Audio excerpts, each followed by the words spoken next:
A story a day. A story a day, of course. Mtu wangu wa power ndani ya studio niko na bunge la bazenga mzee, the one and only Thomas, mtu wangu wa power. Kwaka, popularly known as Big Ted. Mambo vipi brother? Mambo fiti sana, but I'm very, very happy to be back here in studio. Yes, I haven't been here in a while. Wallahi. As you well know, is that I've been out of the country, serving the country. Wallahi. You know, and making sure that the diaspora is well heard, well served, and that tunarudi na vitu mingi sana kutoka diaspora. Yes. So basa hili ko inadi. Saizi uko area. Amazing to kabisa. Yeah. How is it possible that flip kutoka kwa being a street disciple kama mimi mpaka to becoming a diploma, for lack of a better word, kwa sababu representing the country abroad is not a mean task. Yes. Actually, I always tell people that I never chose this particular calling. The calling chose me. Wow. I never set out one day to say that I want to be a diplomat. I want to work in diplomacy. While it's a natural thing which God gives you, and you're able to exist in different places. Yeah. I never looked for the job. I was busy doing my work, and my former boss said, listen, I want to send you somewhere to go and do this. So I guess he saw something which maybe gave him the confidence and to say, but also for me, because I'm a very spiritual guy, it was God's time. Amazing. It was God's time. So before we get into that, let's go way back, way back. TBT, because it's a Thursday when you started existing. Maisha ilianzia wapi? Family ilikuwa namna gani? Story yangu ni refu sana. Story yangu ilianza, nilizaliwanga Eastlands, Isich. Yes. And then I was born at Pumwani Hospital. Kabisa. Najua muka punk sana, muka ni kama yani kijana yani ameoshwa. Ati soft life. Soft life tangu kwa mtoi, lakini ilianza pango. We've lived in Roundabout. Roundabout ni side ya Kariobangi kule. Rounda. Baadaye buda akaupunch, tukakuja kuishi side za tena tukaisili. Alafu tukaenda tukaishi Buru. Yes. Alafu when I was 17 years old, mimi nikaona mazee kama prodigal sons jiskina history. Nikatoka Keja. Hiyo ni after kumaliza fourth. Fourth nilikuwa Nairobi school. Wow. Lakini pia sikuwa nimetilia maanani vitu kama just focusing on the education part. I had a dream, and sometimes it's very, very important for us even to tell the young people, you see, you can have a dream, you can have a passion, but sometimes your passion needs to go with the order that is existing. Not so that you don't disrupt anything. No, it's because the order determines the future. Yes. So from there, I can get straight in Mboka. Hustling, yes. My first business was garbage collection. So after fourth, I could pursue higher education. Unaona? And in hindsight, God has been very, very good to me, brother. He's been amazingly good. But at the same time, sayo nilikuwa na time, I wish I took it to deepen some of the things that the world is demanding of me right now. Sasa nimerudi chuo. Wow. Nimerudi chuo, masaya jaribu kuchop. When I was in the States, God blessed me, and I got an honorary doctorate. Yes. In public service and leadership. But now I said, okay, I must now go deeper and try and get another piece of paper so that, you know, I can add on to that other one. Yes. Nisitoke bunge ama nimeenda kusimama siku hiyo mazee kutafuta kura ya kukua prezi Kenya, alafu anze kuniambia hujafanya nini. Amazing. Aital, so did you ever know what you wanted to become or pursue after studies? The fact that unasema straight after fourth you decided mina naenda streets, mina naenda Mboka. Did you have any direction? Okay, well, this is what I'm gonna do. This is what I've always wanted to do. So this is what I'm gonna pursue. So to be honest, all I knew is that I wanted to be great. That's all I knew. That I wanted to be great. I wanted to make a difference. I wanted to be the person who people look up to. And I wanted to be the guy mtaani anasimama ambia watu wote, sikizeni, kesho tuko na saa 4, jengeni magari, tunaenda saa 4. So I was that kind of guy all through. But I also knew that I wanted to to change people's lives through God, who I'm pursuing heavily right now. Nice. And also through the creative economy. Since I was young, my uncle Josh used to play the guitar, and I loved it, you know. And I fell in love with just music and that whole part. Yes. And to a better part of my life, it has actually fed me, you know. It morphed into being a DJ, and then it morphed into being an MC. And I would like to say that the latter part of my life has basically been about public speaking and being in public spaces and representing things because of just coming from that whole progression. What's the first thing you did in terms of generating income? The very first my first hustle ever was actually garbage collection. Where? In Eastlands. And that time ilikuwa noma sana, because that time there was only one big garbage collection company, a multinational, who still exists until today.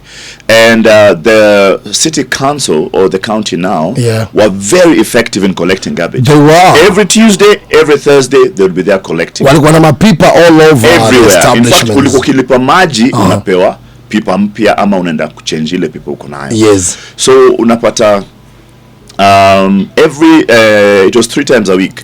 Tuesday, Thursday and Saturday. Kamero ilikuwa ina come. Yes. I remember ilikuwa imeandikwa Kuka hapo kando. Kamero ni lori. Ile lori, that truck, the garbage truck. Unaita Kamero slando. Yes. Na mahuti. Kagoro kamwe. You know. Amazing. So we wait for it. Kamero na mahuti. Kagoro kamwe. You know. And that's the most amazing thing about growing up in that time. You see, it was many families who had come from different parts of the country.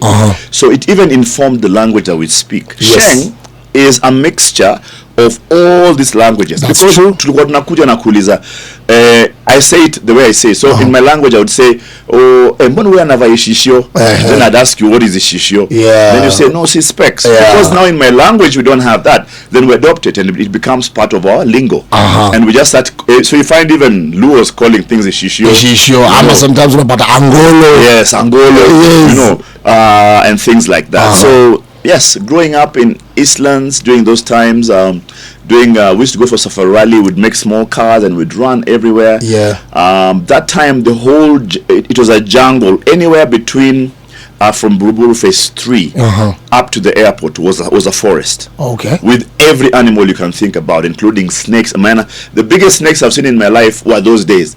You know, there were snakes. It was crazy. Almost like an extension of the Nairobi National Park. It was the Nairobi National Park, because the only thing you had between there and was the airport.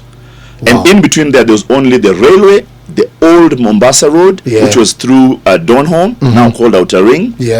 And then there was now the Mombasa Road. And in fact, the Mombasa Road was like a small road. All roads were actually Jogo Road up to the airport. So I remember we would be taken, if there was a big president coming, all of us would be told to go to the road and line up. And the line up. And that's how we saw the Pope, we saw all these presidents, we saw everything. I think it was a good thing, because you'd stand there and ask, who is this guy? Why is he being given so much respect? Why is he having this whole thing going on? So I think that is how that particular thing, garbage collection, first hustle. Yes, garbage collection. And then because that time Buruburu had a lot of DJs, you know, Maurice Makasi, Tomato, to CD, everybody used to live in that area. So we'd go to someone's house and just sit there and just look at what they're doing. I was privileged enough to live later on in Buruburu phase 5, where we had the Pressman band. You know, so I'd go to their house and we just stand at the door and watch them practicing, playing the guitar, playing the bass, playing the keyboards. You know, and you'd want to chip in. So first hustle, it didn't go too well.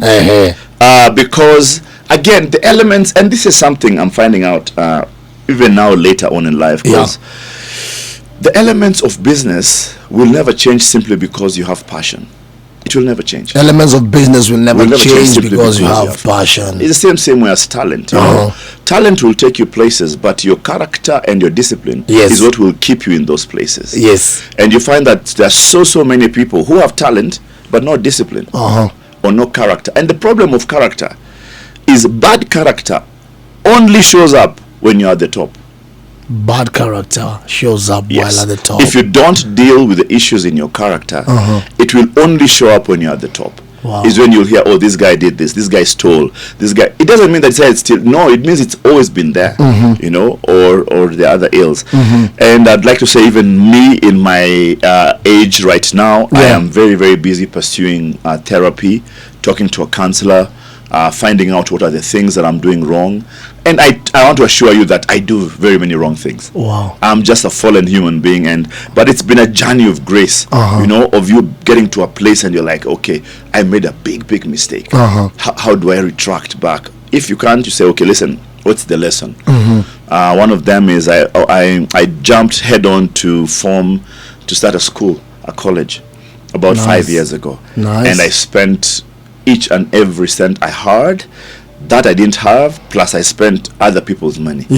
And till today, I'm still trying to finish the debts. I'm still remaining with 2 people who have never paid. Actually, one of them works here. Roy T-Boy. I think he's always here. He has just come back from the States and with this studio and told me, oh, I want to sell this. I bought the studio, but you see, I went into bankruptcy simply because I didn't focus on the elements that the business required. You've gone into bankruptcy. Yes. Twice. Yes. Was it before maybe your gig at State House? Well, it was after. One was before and one was during. Really? Yes. Talk to us about that. What happened? The first time, before, I think, again, and all these things, and I believe you will never, and I wish people would learn to tell their challenges and their stories. Then we would know that life is not as easy as it looks like. You see, we look at someone and expect that this guy has actually made it. You'll never ever have a problem. But you always end up finding that even this guy, in whatever age he is or in whatever level he is going through a certain challenge. And that challenge cannot be defined by him looking good on the pictures. You know, I might be here dressed up nicely, but I have no money, no shilling. You know, but do I speak about it? No. So guys look at me, they're like, I want to be like that guy. When they get here and they find these holes, they lose hope. Wow. So I think we need to get somewhere in life whereby we actually take people through the processes of life. I have decided I'll be honest with people in the struggles I'm going through. So that there's a young guy at home, he doesn't think, you know what, sita soma, sita get degree, mi naenda kwa Emcee kama Big Ted, State House, pia mi nda make. I have not told you the full story. They just see the glam. It's the same way you have a lot of broadcast right now, and it's about happy couples and people making content with the couples, they're enjoying themselves, but they don't show you the fights. They don't show you the day that this guy doesn't want to do anything. They don't show you that even that morning this guy did not want to do that podcast or vlogcast or whatever it is, or that content. We don't show that part because in society we've been told it's weak for us to be able to show our expression. You know, how many guys are going through mental health? You know, I'm telling everybody, and I'm not afraid, I'm not ashamed, it doesn't take away from me by their dot, that I go through therapy. Why? Because I want to be aware of what I'm going through. I want to be aware of the mistakes I'm making. I want to be, like now, I'm very, very aware that if something particular happens, this is how I usually react to it. So next time it happens, or before it happens, then I will know, I'll be like, hey, you're aware. You know, so there are various things which you learn, and awareness is what brings it up for you. So the first time I got bankrupt was, I had a company, and I was not able to work out some things properly. But also we were doing, you know those, I was doing an events company, and the biggest problem we had is you work, but you get paid after 90 days. And this is something which very many people in events have complained about. It almost looks like we are funding the big corporates. So a big corporate gives you a job and provides services. It is 90 to 120 days. That's 4 months. Brother, there is no small company that can manage that. So what are we doing? We go and borrow from a Shylock, or if you have some small stock. Then another job comes. The same thing happens. The same thing happens. So you find you're in perpetual debt, going round and round in circles, you know, and you're wondering, okay, this big company, when you go to buy bread from them, You pay cash. You have to pay cash. But how come I'm waiting 120 days? And that cycle has killed and is killing a lot of companies. Of course, many people went into now trying to get loans and everything. But bro, you cannot borrow to pay debt. It's something which financial guys tell you not to do, because the 30% you'll be charged by this Shylock becomes debt in itself. Becomes debt. And it ends up, you'll never, sometimes the client pushes you to the corner and tells you, listen, you charge me 3 shillings. So you charge 3 bob, but you're paid after 120 days, and you borrow money for the 3 bob. Yeah. So you end up owing. So what is happening? It's just a feel-good thing that I worked, that I did something, but there is nothing to show for it. If I was to be elected leader, those are some of the things I think about trade in Kenya. Yeah. I've just come from serving in the States, and in the States, it's actually illegal for you not to pay somebody immediately after they do their service provision. So if it's a salary, you must pay it end month. There is no discussion about it, or give a notice way before. Why? Because the whole system runs on credit. So if I tell you, you're my landlord, I tell you I'll pay you on the 30th, and then he doesn't pay me on time, I won't pay me, and I won't service my loans. So it means the whole country is in perpetual debt. Yeah. So there's that, and that for me has been a great a turning experience. So that was the first time. Second time, I opened the school, the college. Yeah. So I have a dream. I have a dream that the creative economy can actually change the lives of Kenyan kids. And because I have seen what the creative economy has brought me to, I am 100% convinced that this is exactly what needs to be invested in for the young people. One, because technology is not now available at everybody's hands. Number 2, because it's about life. Yeah. It's you showing, and anything right now goes. Brother, anything goes. During COVID, people were doing just funny things in their houses, and it went. Yeah. You know? So I built this school to be able to provide leadership, one, but also to be able to provide a platform for people to get their skills sharpened in the marketplace for the creative economy. Nice. It was called the Africa Creative Arts and Innovation College, a.k.a. Is it still in existence? Only on paper.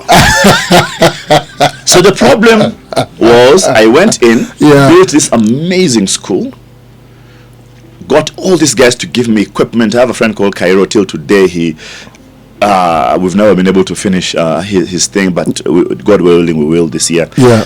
And he gave me he had built a whole film studio, so he gave me all the equipment. And then T-Boy came and gave me the studio stuff, and then I bought some. So it was a proper school. Yeah. Mistake number 1, passion will never supersede what? Yeah. The elements of business. You can be passionate, but if it's not a business, it will never work. It will never work. The fundamentals have to be upheld. They have to be upheld. I'm super passionate about the creative economy. Yes. It's almost I'm crazy about the creative economy.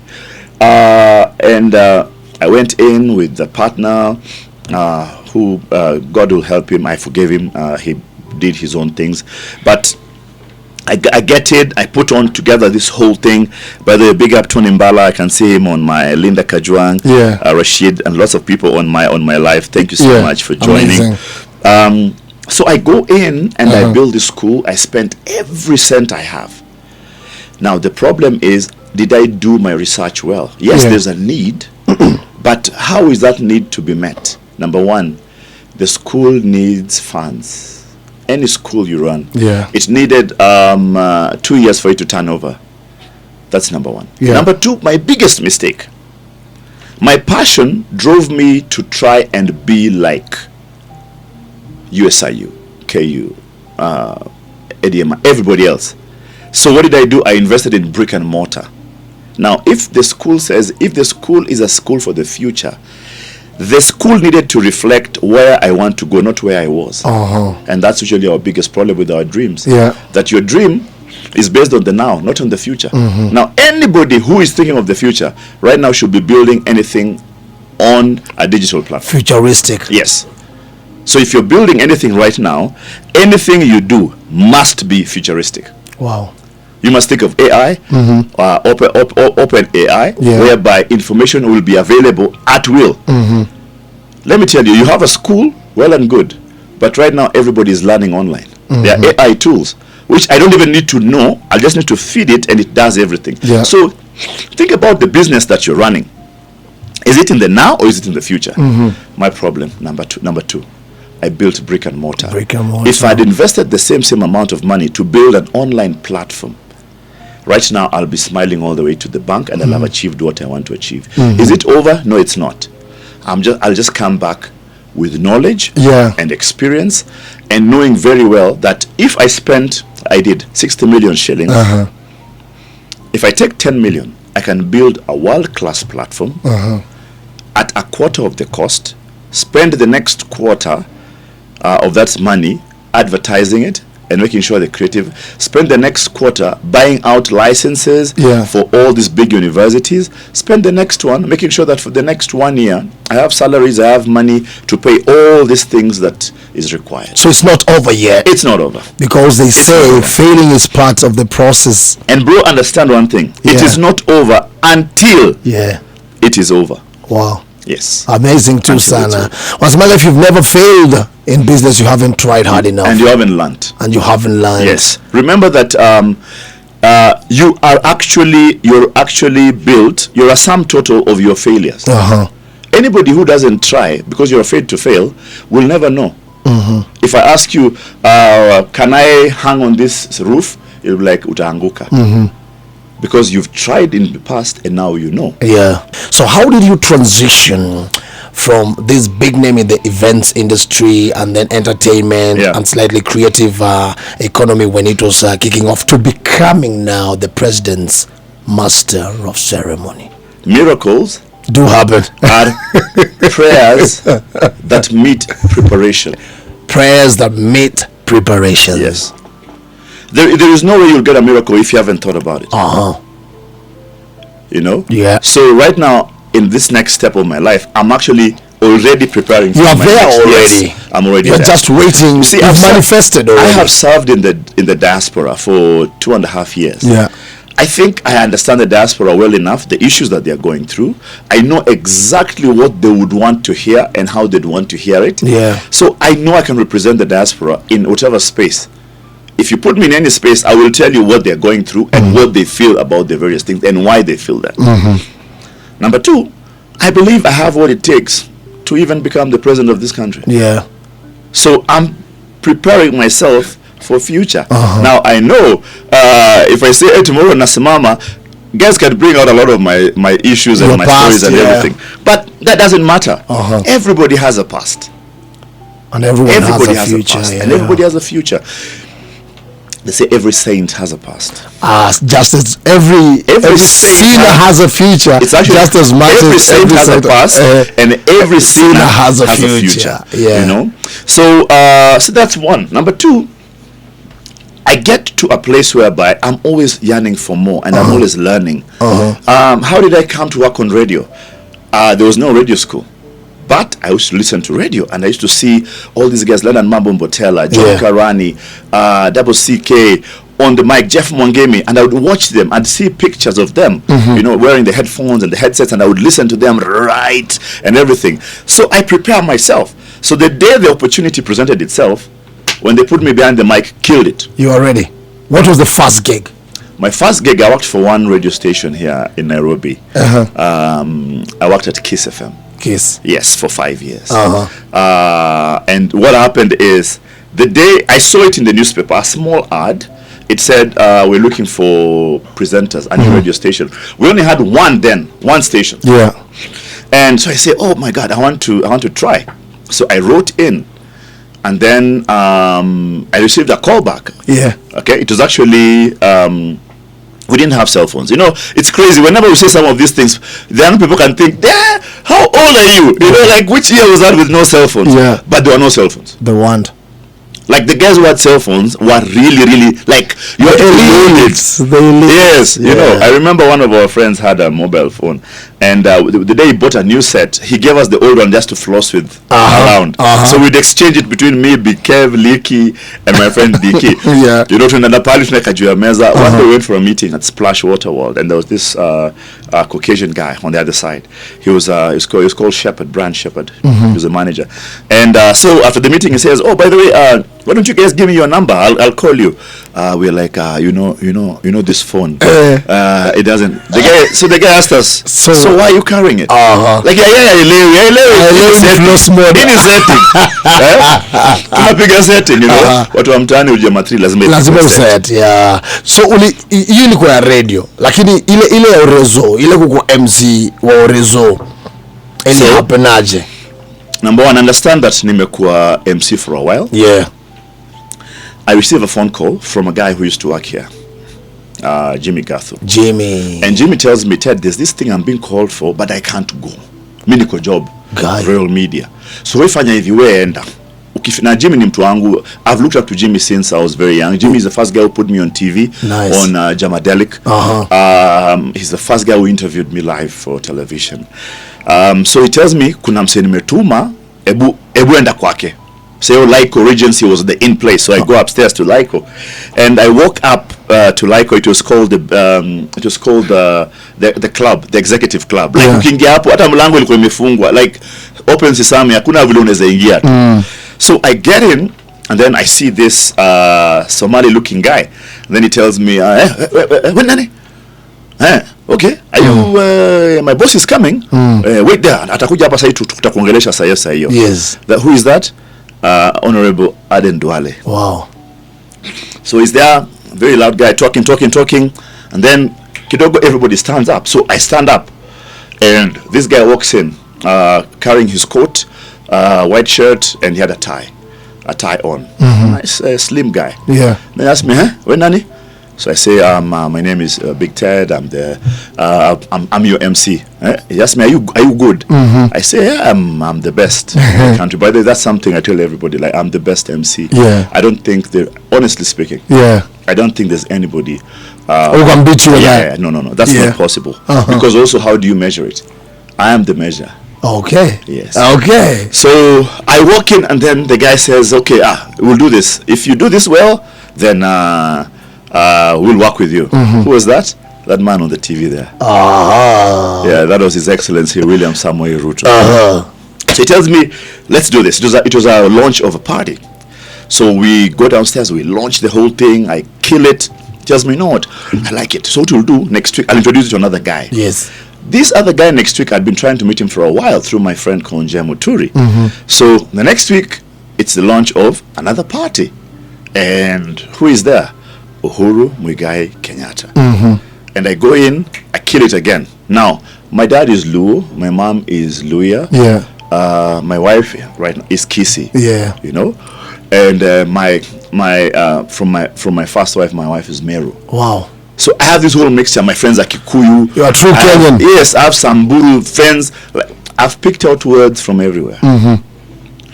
So I go on the stage. I say, the only way I'll make this event different is if I'm able to shift the narrative from a Kikuyu party to a Kenyan party. So I focused 100% on bringing the rest of the Kenyans on the table. So we finish. Yeah. But they asked me, how much do you want to get paid? I told myself, you know what? Everybody who is everyone is in this room. I don't want to get paid. They told me, no, you must get paid. I told them, I don't want to get paid. So that first gig I wasn't paid. I go home. 2 weeks later, URP. Yeah. And that was Jubilee. Yes. And TNA. TNA rather. So we go in. They say, I'm not called. They actually call another friend of mine in the media. I never mentioned his name. Who is my boy? Yeah.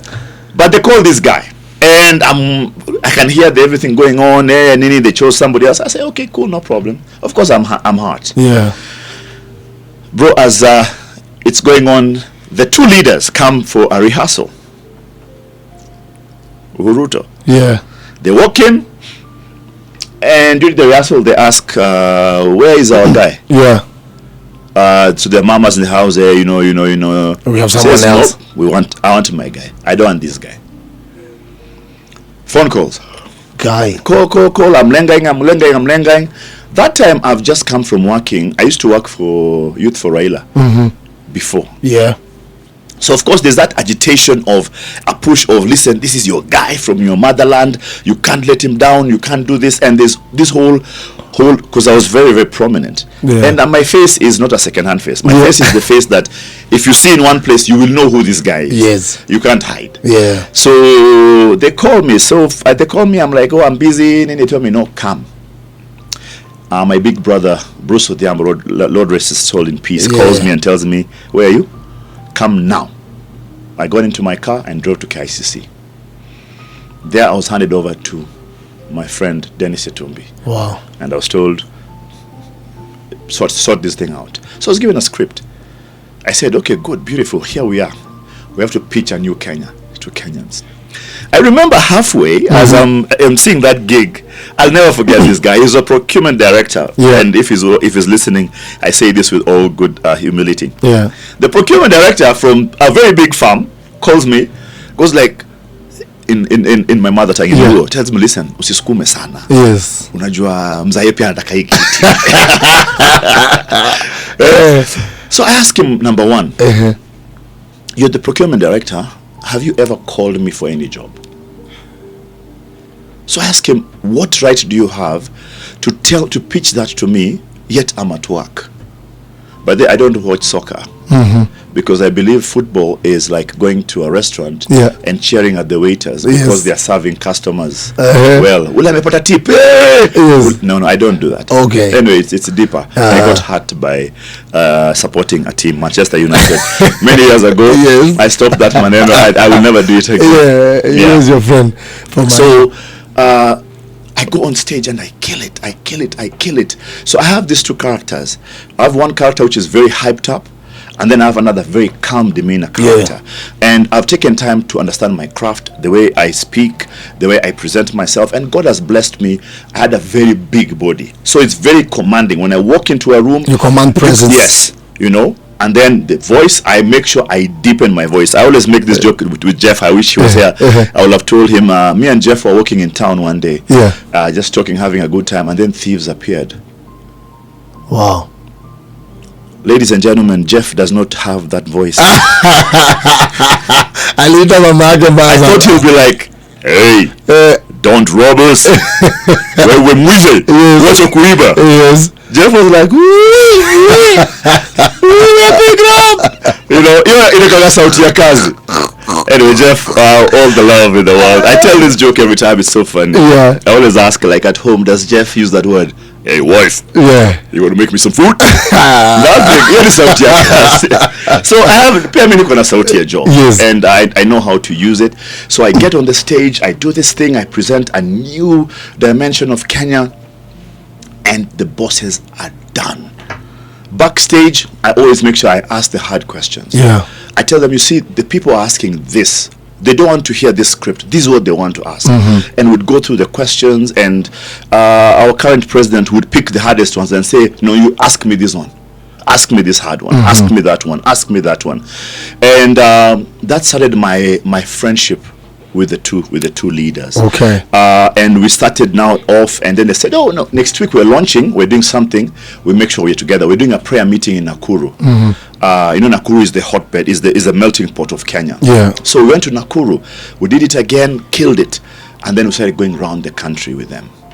And that's where I started learning politics. I started learning politics, and I started understanding how government and political systems are formed. I see. And with that, I have an understanding, a very deep understanding of some things which people would never see, because you only see the top layer. You don't understand the dynamics. I remember once going to, we were in Western Province, and with the current president, and we're telling him, oh, this route, we shall go here, we shall go there, we shall go there. And he says, no, we can't go there because that side, the voter population is not ours.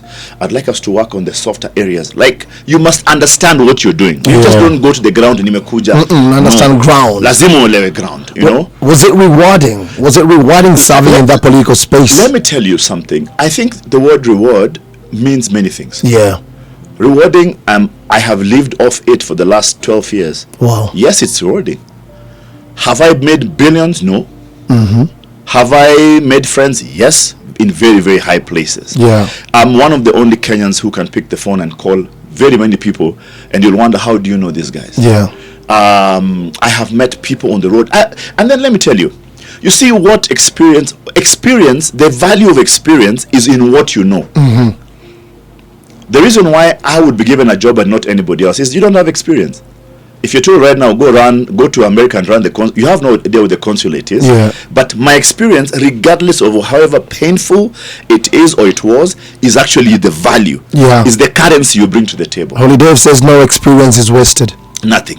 If you show up to right now on radio, because I've worked on radio, I know you must prep. Yeah. I know sometimes you want to go do other things, but you can't because your contract said every Tuesday you'll be doing this thing. Yeah. So it doesn't matter whether it's a holiday, it's not, and that's what kicked me out of radio. Anyway, so rewarding, yes, it we has. go on the field, and then he says, okay, I want to go with you guys to State House. We win, and I understand another level that for you to work in government, you must go through a particular process, and that's where the cards starts falling.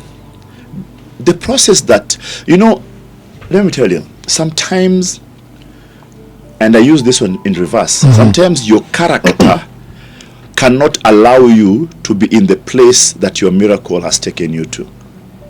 So your miracle opens up, it says it needs somebody to do this. The door is open, but are you prepared for it?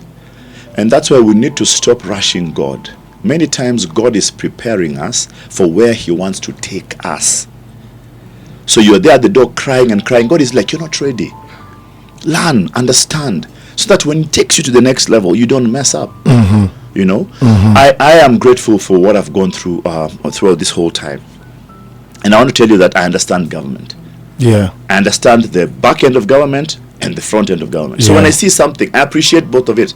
I appreciate this is the situation, and I can almost to the T predict for you each and every political situation. Wow. Why? Because I have sat there. Yeah. Yes. What are some of the greatest lessons, very briefly, that you've learned? Both extremes. Yes. Worst case scenario and the best side of it. Let's imagine here at Royal Media, let's imagine chairman is your friend. By the way, I used to work in this building before Royal Media came here. Wow. This was actually Tamasha Studios. Nice. I used to run a studio here for Mr. and Mrs. Kangwana. TBT. Yes. Yes, I. This was actually the only open studio which was available, and KBC, what we call a sound stage. Okay. It was here and the other side. Where we are right now used to be the mixing room, because we'd look down. Okay. Anyway, TMI. Too much information. Never tell the king your problems. That is my extreme on one side. Why? Because here you are with limited access, and say limited because whenever you work with the king, it doesn't mean that you're with them daily, but the idea is the king is the king to 47 million people. You're one person. 47 million people look up to him and give him their problems daily. Yeah. Do you want to be the guy when he sees problems or solutions, or he sees a person I can be around and there'll be no issues? Do you have friends who you say very well you can do anything around them? They will not judge you. That is who the king needs around them. That I've come to learn. Yes. That I was working in this great place, but I was not what people thought. And to be honest, even me, when I went to work there, I thought, to be honest, let me just be real with you guys. I thought I'll end up being the richest guy in this country. I thought I'll be sitting like this and a briefcase past there. I'm told, pick up a stuff. Yes, I'm told you go there, pick this, pick that. Brother, the knife has passed close to my neck so many times.